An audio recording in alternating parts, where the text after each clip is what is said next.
Hello दोस्तों, Google sheet की class 1 में आपका बहुत बहुत स्वागत है। तो सबसे पहले हम गूगल शीट को ओपन करना सीखेंगे। तो इसके लिए हमें एक ब्राउज़र पे जाना है। अभी हमारे पास गूगल क्रोम है, तो इस पे ओपन कर लेना गूगल क्रोम, और इसके बाद जाके ये 9 डॉट्स हैं, इस पर क्लिक करेंगे। नीचे आएंगे, ये सीट्स का ऑप्शन आएगा, इस पर आप क्लिक कर देंगे। ये गूगल शीट्स आपकी ओपन होके आ जाएगी। ये आपका फर्स्ट इंटरफेस है। यहाँ से आप ब्लैंक गूगल शीट ओपन कर सकते हैं। कुछ टेम्पलेट्स भी आपको दिए गए हैं, उन टेम्पलेट्स पे भी आप जा सकते हैं। वो ऑलरेडी रेडीमेड आपके टेम्पलेट्स होते हैं, जिस पे आप बस डेटा फिलअप करेंगे, फॉर्मेटिंग ऑलरेडी आपकी रेडी होगी। बट हमें बिगनिंग से सीखना है, तो हम ब्लैंक स्प्रेडशीट को ओपन कर लेते हैं।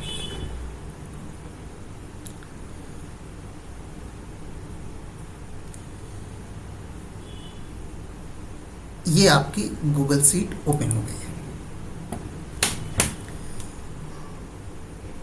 ये आपका टाइटल, जिसपे हम गूगल शीट का नाम लिखते हैं, जो भी नाम होगा वो आपका यहाँ पे अनटाइटल्ड स्प्रेडशीट बाय डिफ़ॉल्ट आएगा। यहाँ पे आप उसका किसी गूगल शीट को आप रीनेम कर सकते हैं। तो यहाँ पे बेसिकली हम लिख लेते हैं लर्न विथ एजाज।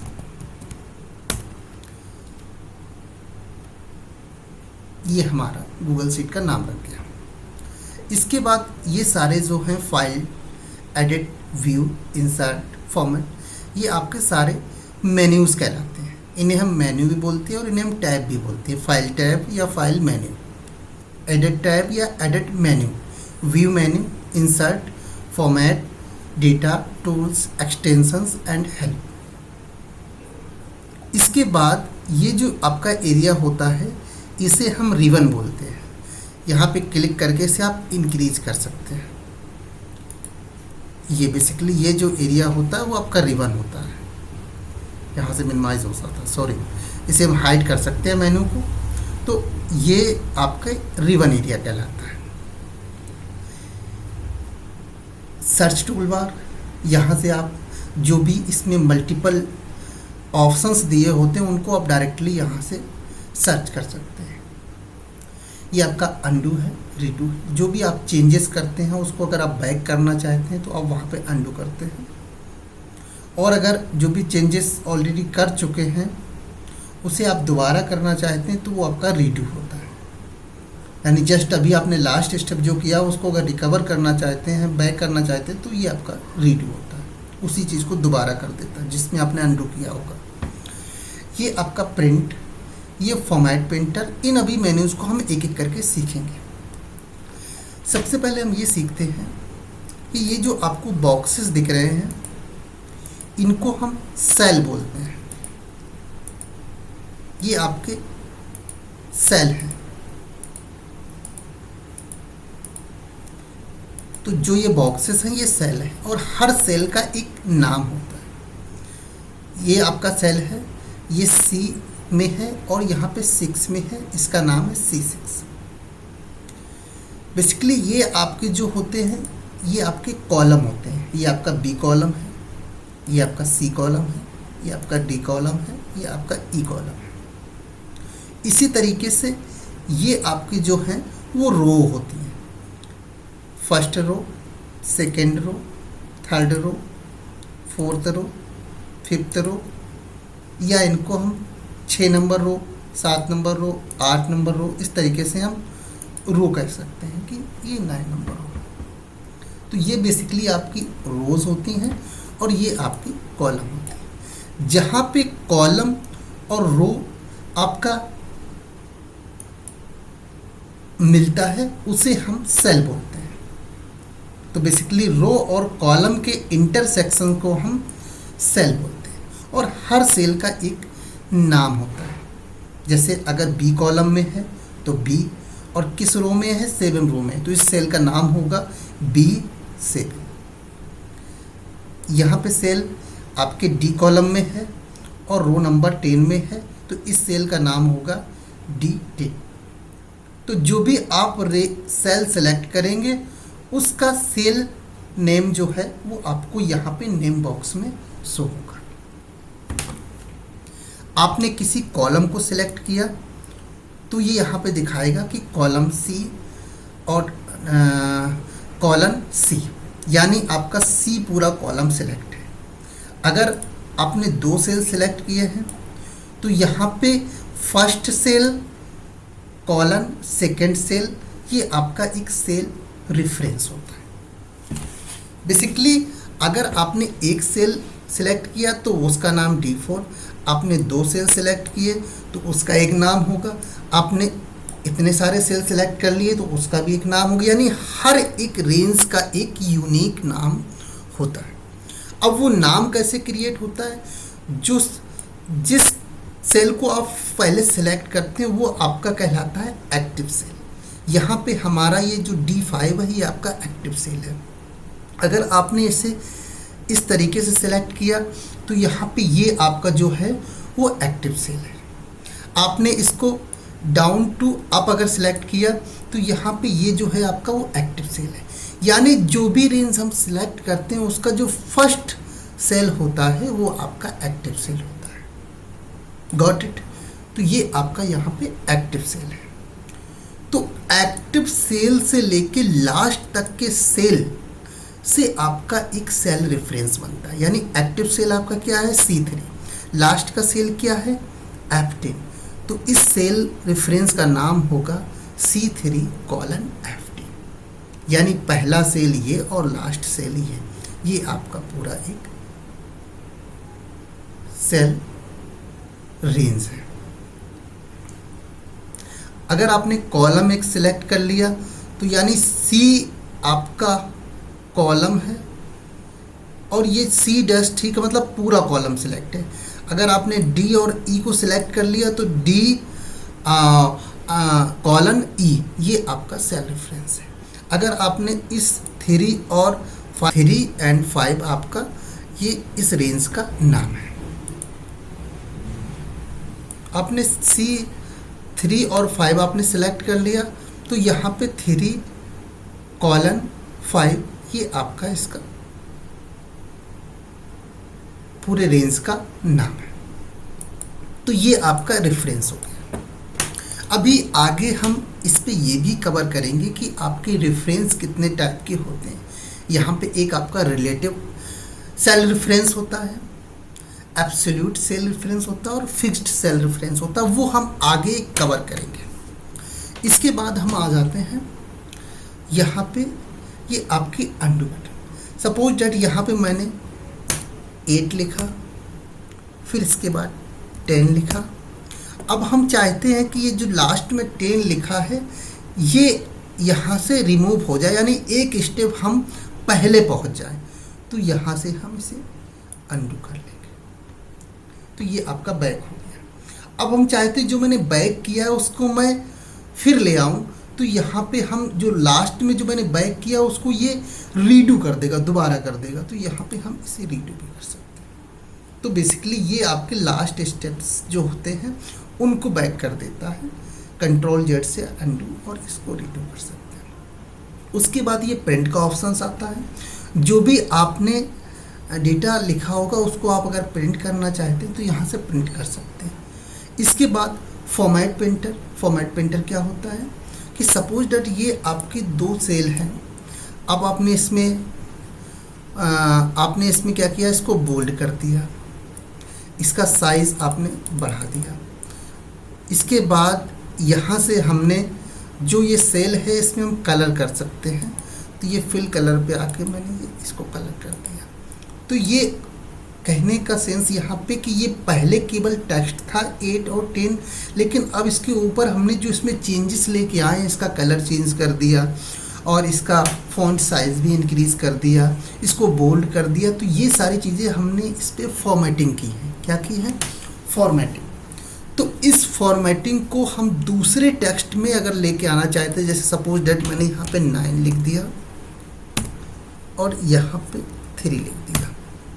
अब हम ये चाहते हैं कि जिस तरीके की जो फॉर्मेटिंग सेम इस पे है वही सेम हमारी इस पे हो जाए, तो हम इसको बेसिकली सिलेक्ट कर लेंगे और आके यहाँ पे पेंट फॉर्मेट पे क्लिक करेंगे, तो ये फॉर्मेटिंग आपकी कॉपी कर लेगा और आके हमें जिस टेक्स्ट में उस फॉर्मेटिंग को सेम कॉपी करना है उस टेक्स्ट को हम यहाँ पे सिलेक्ट कर लेंगे, तो ये सेम फॉर्मेटिंग हो जाएगी। ये चीज़ हम मल्टीपल डेटा के साथ भी कर सकते हैं। आपके पास बहुत ज़्यादा डेटा, अगर सेम फॉर्मेटिंग आप किसी दूसरी टेबल में चाहते हैं तो आप उसको बेसिकली सिलेक्ट कर लेंगे और फॉर्मेट प्रिंटर पे जाके उसकी कॉपी करके हम यहाँ पे फॉर्मेट कर सकते हैं। तो बेसिकली ये केवल एक टेक्स्ट की फॉर्मेटिंग को दूसरे टेक्स्ट में पेस्ट कर देता है, सेम दोनों की फॉर्मेटिंग को कर देता है, राइट।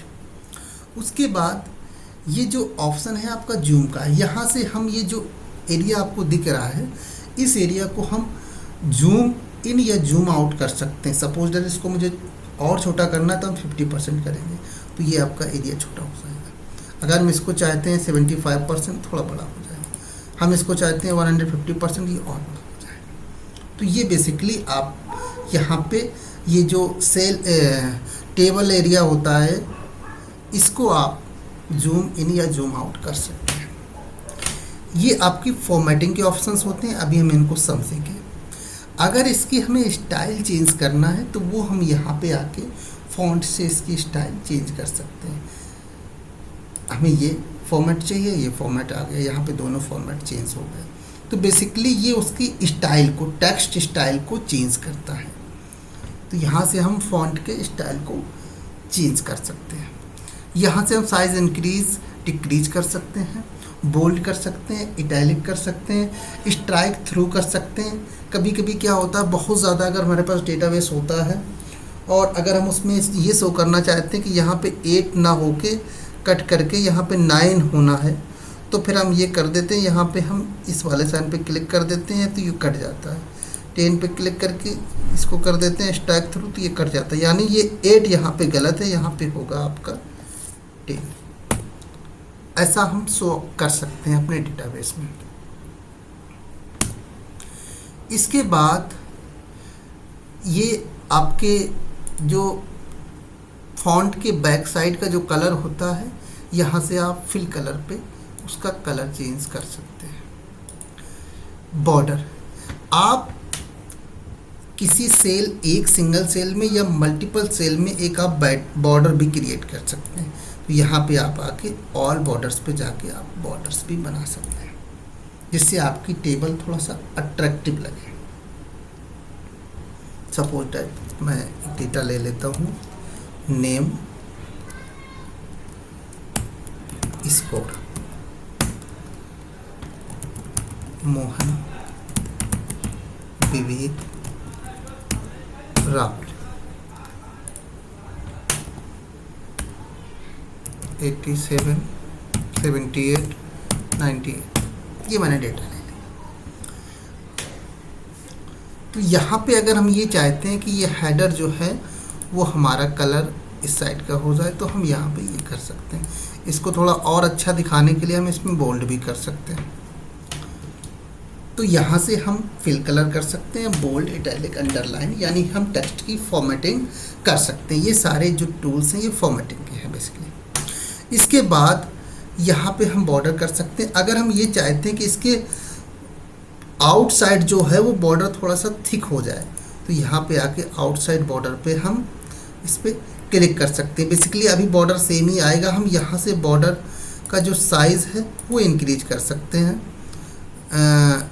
इसकी विड्थ जो है वो थोड़ा सा मैंने बॉर्डर जो है वो इंक्रीज कर दी। तो अब अगर हम इस पर आके इसको बॉर्डर करेंगे तो ये इसकी बॉर्डर इंक्रीज हो जाएगी। तो बेसिकली हम ये भी कर सकते हैं। इसके बाद यहाँ पे आप टेक्स्ट देख रहे हैं कि इसको हमें सेंट्रलाइज करना है सेंटर में, तो वो हम आगे आके यहाँ पे इसको सेंटर कर सकते हैं। तो ये भी हम कर सकते हैं। उसके बाद अगर हम इस टेबल का कुछ नाम देना चाहते हैं, सपोज डैट स्कूल डेटा,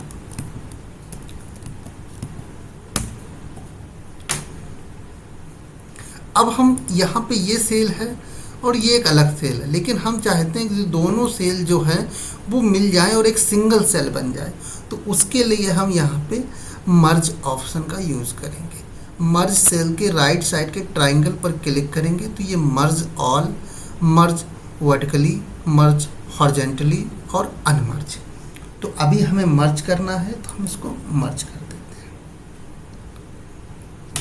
और इसका अलाइनमेंट जो है वो हम सेंटर कर देते हैं और इसको थोड़ा बोल्ड कर देते हैं। तो ये इस तरीके से, तो ये स्कूल डेटा आपका सेंटर में आ गया। तो बेसिकली हम मर्ज करने के लिए इसका यूज करते हैं।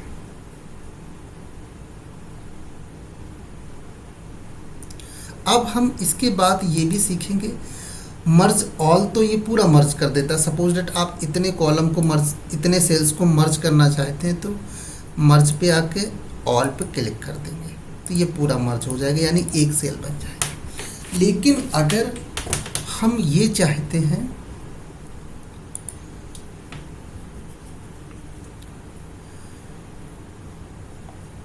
कि मर्ज जो है वो आपका हॉरिजॉन्टली हो, मर्ज आपका वर्टिकली हो, तो वो भी हम यहाँ पे कर सकते हैं। सपोज दैट जैसे आपने इतने सेल अगर सिलेक्ट किए, अब आप अगर यहाँ पे मर्ज पे क्लिक करेंगे और वर्टिकली पर क्लिक करेंगे तो ये आपकी वर्टिकली मर्ज कर देगा सारे। इतना मर्ज कर दिया, फिर इतना मर्ज कर दिया, फिर इतना मर्ज कर दिया, यानी ये एक सेल आपके अलग अलग क्रिएट करती है। अब इसकी नीड कहाँ होती है ये भी मैं आपको बताता हूँ। यहाँ से मैं इसको अंडू कर लेता हूँ। Suppose that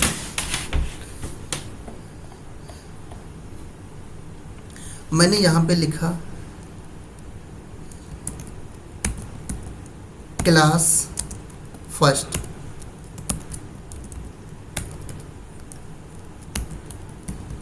class second,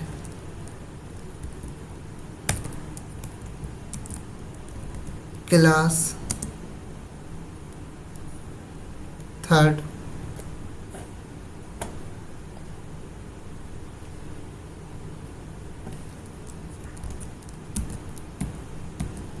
class fourth.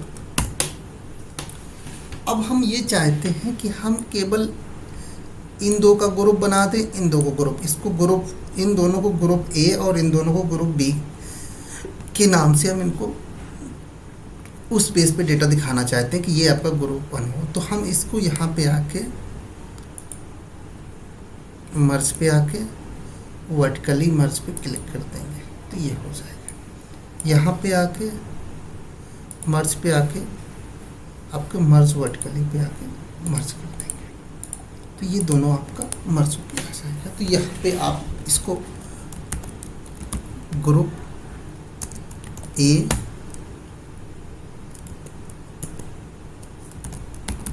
Group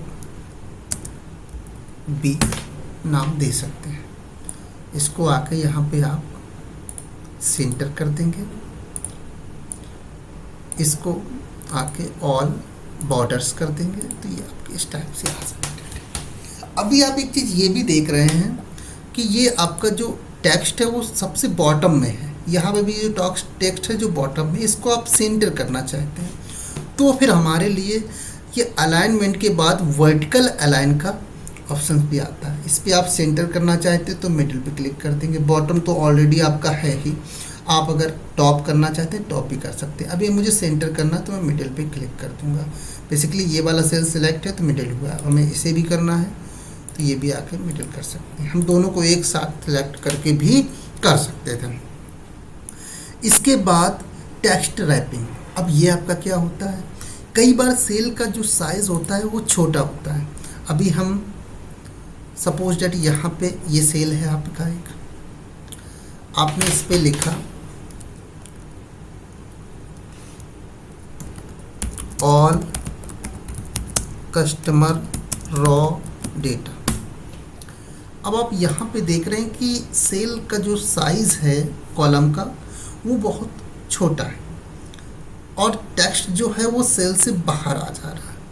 हम चाहते हैं कि सेल का जो टेक्स्ट है वो एक ही सेल में रहे और साइज़ भी इतना ही रहे। तो इसके लिए हम यहाँ पर रैपिंग कर सकते हैं कि बचा हुआ जो रेस्ट टेक्स्ट है वो आपके इसी के नीचे आ जाए।